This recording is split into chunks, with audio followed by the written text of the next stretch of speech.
सही बात की यहाँ पे कि मैंने भी कई बार की यहाँ से कि लिखो, लेकिन समर्थ जी ने लिखा दियो या बात कि आज तो शाक्य वंश और यहाँ दलित घोषित कर दियो, तो ये घोषित करने वाले हैं कौन हमारे समाज के? क्या साहित्य के बंधु या समाज के सेवक? दो प्रश्न। बिल्कुल यानी बात की कि शाक्य वंश चले आ रहे हो और आज वर्तमान में 21वीं शताब्दी में 20वीं शताब्दी में घोषित हो गए तो वसन कि ये दलित है। तो दलित शब्द की उद्भावना आई कहां से? यो प्रश्न यानी एक हमारा विचार आयो कि जब शाक्य वंश का व्यक्ति है और आज ये यहाँ दलित घोषित कर दियो तो क्यों कर दियो? क्या ये साहित्य की धारा को बांटने का कोई षड्यंत्र है या साहित्य की आभा को, उसके धम्म को दबाने का कोई उद्देश्य है? ये कई प्रश्न हैं जो आपने बीच में चलेगा। और ये धम्म पद है, धर्मनी का धम्म पद कहा है। पद ही एक है कि जो भी धारण करो वो पद ही धारण करके जो पद बढ़ाओ तो वो धारण कियो वो जो भी आपने करियो वो समाज अपना स्वयं का में, परिवार का में और देश का हित में हो। फिर ये दलित और ये सावर्ण और ये अवर्ण जितना भी बातें हैं ये सब धरी की धरी ले जाओगी। धम्म पढ़ लो था। अबार किशन जी के नाय कह रहा हो दलित वर्ग का साहित्यकार है, लेकिन ता पढ़ो तो सही कि शाक्य वंश का एक अंश ने बुद्ध के ताई प्राणायाम करा दियो बुद्धाय। और ही बात ही आगे बढ़ावा के लिए मैं आमंत्रित कर रही हूँ आदर जोग जितेंद्र जी निर्मोही साहब वो आवे और आपने बात किया।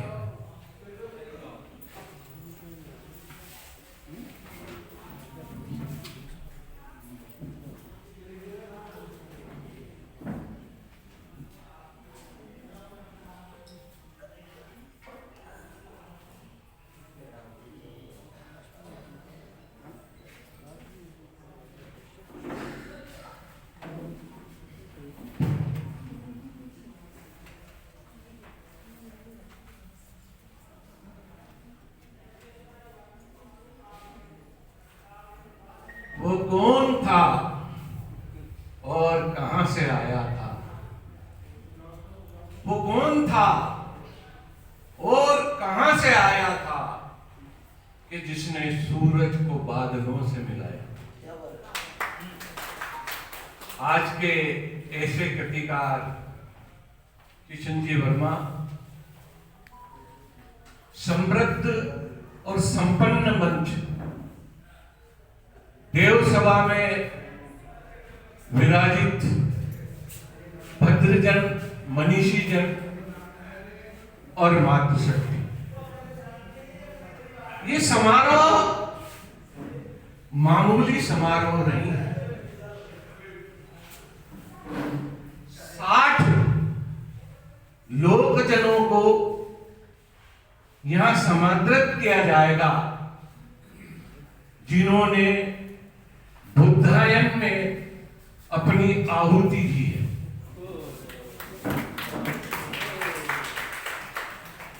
किशन कवि जन कवि भी है, लोक कवि भी है और राज कवि भी है। वो लोक कवि बनकर अपनी यात्रा करते हैं और मैंने आंगड़ा की तुलसी जिस दिन लोकार्पित हुई थी उस दिन कहा था कि आजादी के बाद हाड़ौती की गीत की धाराएं हवेली से चलती है और जनपद तक आती है रघुराज सिंह हाड़ा और दुर्गादान सिंह के रूप में। लेकिन चाहे बाल कवि बैरागी कह दें या भाई अंबिका दत्त कह दें कि दुर्गादान जी के गीत के बाद क्या, तो मैं कहता हूं जब किशन जी अवतरित होते हैं गीतकार के रूप में तो काव्य की असंख्य धाराएं बहने लग जाती हैं, क्योंकि वो जन को गली गली में, खेत में, मोहल्ले में पहुंचा देते हैं।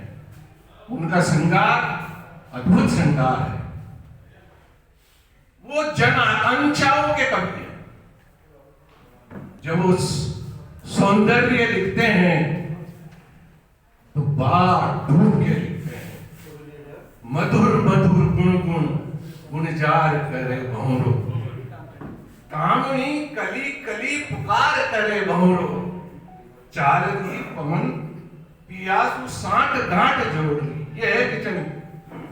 आप पवन को बाद में लाओगे, पर वो कह रहे पवन को साथ चलते हुए कह रहे हैं, चाल दी पवन पियासु साठ गांठ जोड़ दी, डाल डाल पात पात रोम रोम दौड़ दी, राज लाज ने समेट नींद बात सुइयो बोल दी, ठुमक ठुमक नार गुणा वाली रात।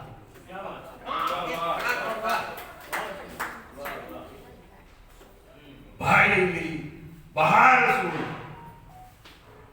करार करे मधुर मधुर।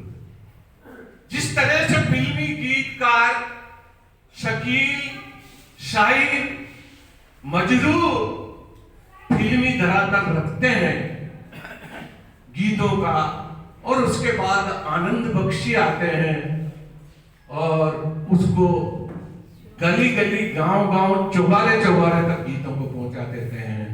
वो सामर्थ्य है किशन कवि में। वो जब बात करते हैं ब्याह शादी की, आज हमारा ढोला माली ने बुला, जो आज हमारा ढोला नाई ने बुला, तो पूरा एक समाज इकट्ठा कर देते हैं। वो जब अकाल की बात करते हैं तो बैलों और किसानों को आहूत करते हैं, और दांता फांस याद आता है, बुआई याद आती है, और पहले सावन की बौछार से किशन कवि यात्रा करते हैं। एक और जहां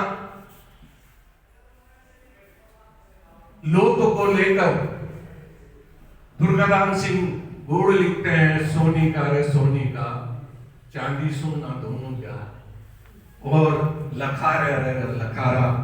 तो मुझे एकदम किशन जी अकलेरा के हाट में ले जाते हैं, और मैंने अकलेरा का हाट भी देखा है कि दर्जी आज बना दे मारे 5 वो लेंगे, दर्जी मारे आज बना दे 5 कली को लेंगो, बड़ा कला की सी पोलिस्टर आयो गणो लेंगो।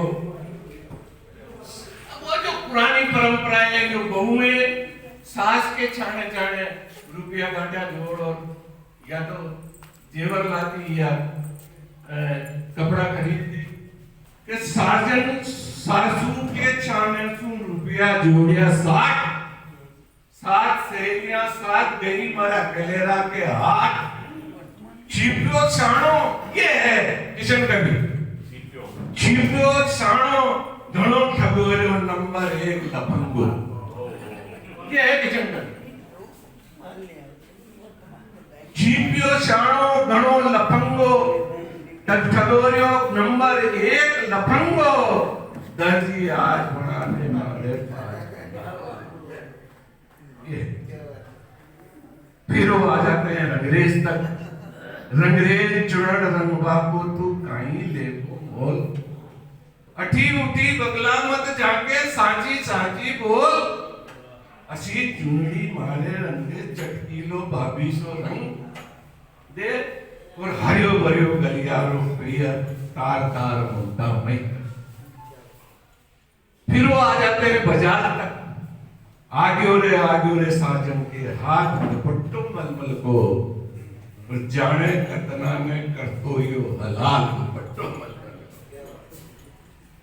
किशन कवि जब डूब के लिखते हैं तो कहीं कहीं विद्यापति हो जाते हैं, और चौबारे फिर तब मिलोगी जब तुम कहोगे, और जब 10 बाई 10 के कमरे की बात करने लगते हैं तो आनंद बख्शी हो जाते हैं। ये है किशन कवि की समझ।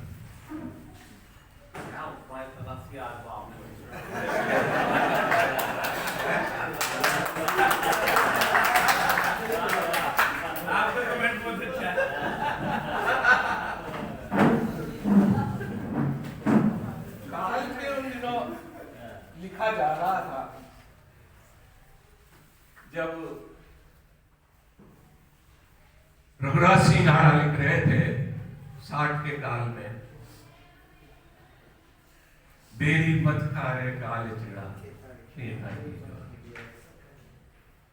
और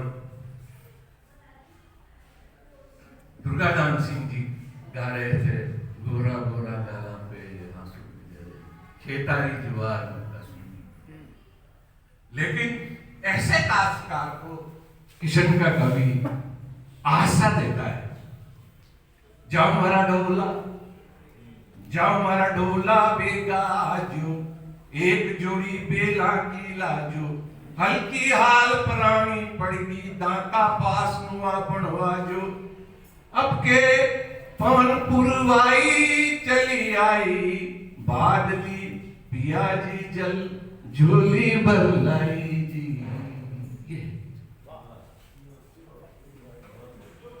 किशन जी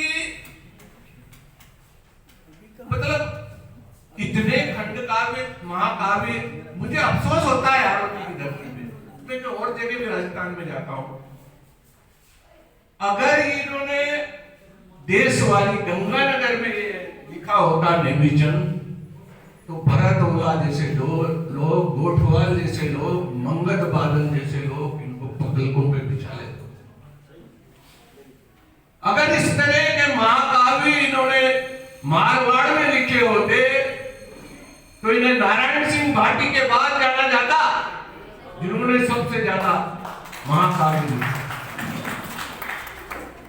क्योंकि जैसा आपने महेंद्र जी ने बताया कि ये यूं ही नहीं, जिस टाइम ये टीका का प्रताप लिख रहे थे तो इनकी मेरे गिरिराज जी मालव के, मेरे कमला कमलेश के, मेरे ऐसी कोई सी कृति नहीं है जो हमारे बीच से नहीं निकली हो। तो इन्होंने कहा दादा टीका प्रताप तो मैंने लिख दियो, अब ये बताओ आप। मैंने कहा यार भूल वंश को अगर बहुत अच्छी तरह से जानता है तो उसका नाम है डॉक्टर श्री कृष्ण जुगनू। आप उनको भेजो।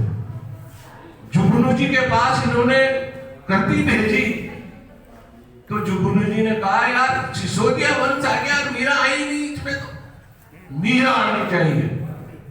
इन्होंने केवल मीरा लिखी, उसके बाद इन्होंने ये कहा यार दादा मैं तो मीरा पे अलग से ही महाकाव्य लिख दूंगा।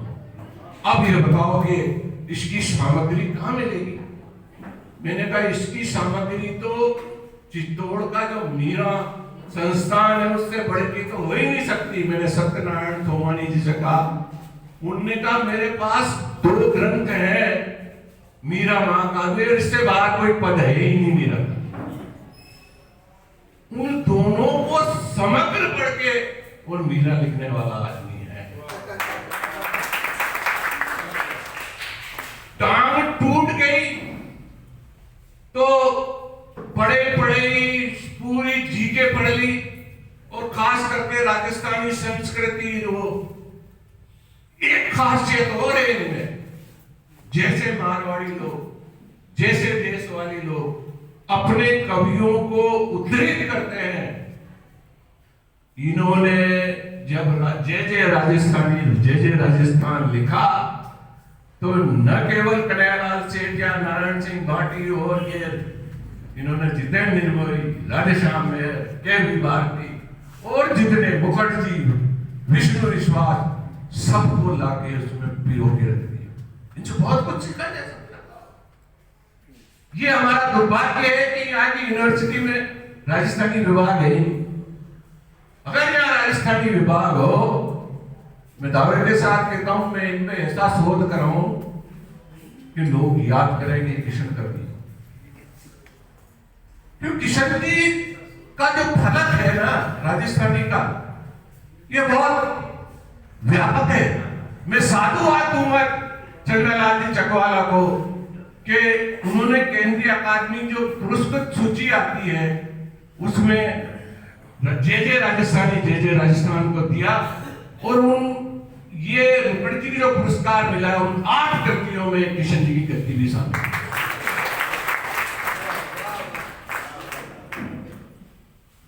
जब मधु जी से उससे पहले मेरी बात हुई थी तो मैंने यही कहा था उन लोगों से, भाई केवल संयोजक बनने से काम नहीं चलेगा, जब तक आप आरोटी अंचल को आप समादृत नहीं करोगे और उनकी बात नहीं सुनोगे, उनके इतिहास को नहीं समझोगे, तब तक हमारा अंचल तो ऐसे ही रहेगा। और भला वो मोहन आलोक का के सीएल सांकला जी चढ़ा चढ़ी की जो खेती पढ़ी उन्होंने, तो जो मधु जी ने कहा कि बाल काव्य की समृद्ध पुस्तकों में क्या है, मोहन आलोक जी ने कहा, जिस तरह हम रघुराज सिंह आड़ा को मानते हैं, देसावली लोग मोहन आलोक को मानते हैं, उनने मधु जी से कहा कि चढ़ा चढ़ी से बेहतर बाल साहित्य हाड़ोती का और नहीं। तो हम क्या करते हैं कि बड़ी कृपणता है हमें, हम किसी को पढ़ने की या समझने की या जानने की कोशिश नहीं करते। एक कवि कई रूप धरता है। अगर ये कोरोना काल में लिखते तो ये नरसिंह दीक्षित या बीएससी पास आदमी की पहचान होती क्या? कोरोना का कहर। अच्छा, एक खासियत और है, मैं भूमिकाएं वगैरह नहीं लिखता, ज्यादातर समीक्षाएं भी नहीं लिखता। मेरे घर डाल दी इन्होंने, दादा या पोती तो जब ही छपेगी जब तक भूमिका लिख दोगा। तो ये सहजता है। बात क्या करें, बाप ने कहा कि बुद्धायन पे बोलो, तो बुद्धायन पे तो बहुत कुछ बोला जा चुका है। आप तो स्वयं ही बुद्ध हो गए। तो जिस तरह से आपने उस सनातन परंपरा को लाए हो और एक परमात्मा से लेके वेद और तीन का आपने बताया, त्रिगुणात्मक शक्ति होती है और चतुर्थ चार वेद और पंच तत्व और षट दर्शन और सप्त ऋषि सप्त वर्ण, अष्टांग योग, नवम नौ दुर्गा और 10 जाए। आपने तो पूरा भुवन और लोक ले लिया है। आप तो एक तरह से यहाँ के नैनोराम संस्कर्ता भी है, जिन्होंने बहुत बड़ा लोक का साहित्यकार बना। बुद्धायन अगर हिंदी में होती तो मैं तमिल में, गुजराती में, मराठी में और अन्य भाषाओं में अनुवाद करा देता, फिर संस्थाएं उनको अपने हिसाब से छपाती रहती, क्योंकि कोई ना कोई तो मिल ही जाता है, एक ने कोई ना कोई तो रहता ही है ऐसा। जैसे आज हम भोजन करेंगे सारी सामूहिक, इसमें तो आज जो बौद्ध का दिन है, देवनारायण जी का दिन है, तो प्रीति जी की तरफ से हम खीर खाएंगे। तो क्या है कि साहित्य के जो सरोकार है, जो जन सरोकार, वो पिछली बार बहुत अच्छी बात कह गए थे वो राजेंद्र राव, कि जो समाज साहित्यकारों को का सम्मान समय पर नहीं करता, युग उसे कोसता है। अगर अकबर नवरत्नों की परंपरा नहीं खड़ी करते और हमारे यहाँ नवरत्नों की परंपरा नहीं होती झालावाड़ में, तो नंद चतुर्वेदी और जो हम यहाँ खड़े हैं वो नहीं होते, उसी परंपरा से। बहुत कुछ कहने की बात है, लेकिन मुझे लग रहा है कि बहुत ज्यादा हो जाएगा।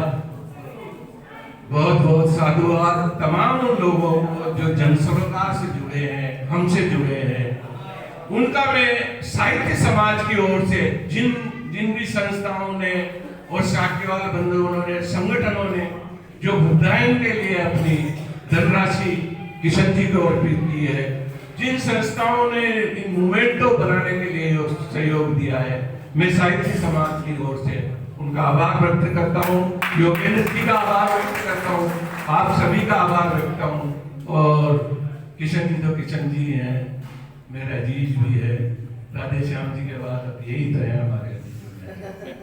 बहुत बहुत साधुवाद, बहुत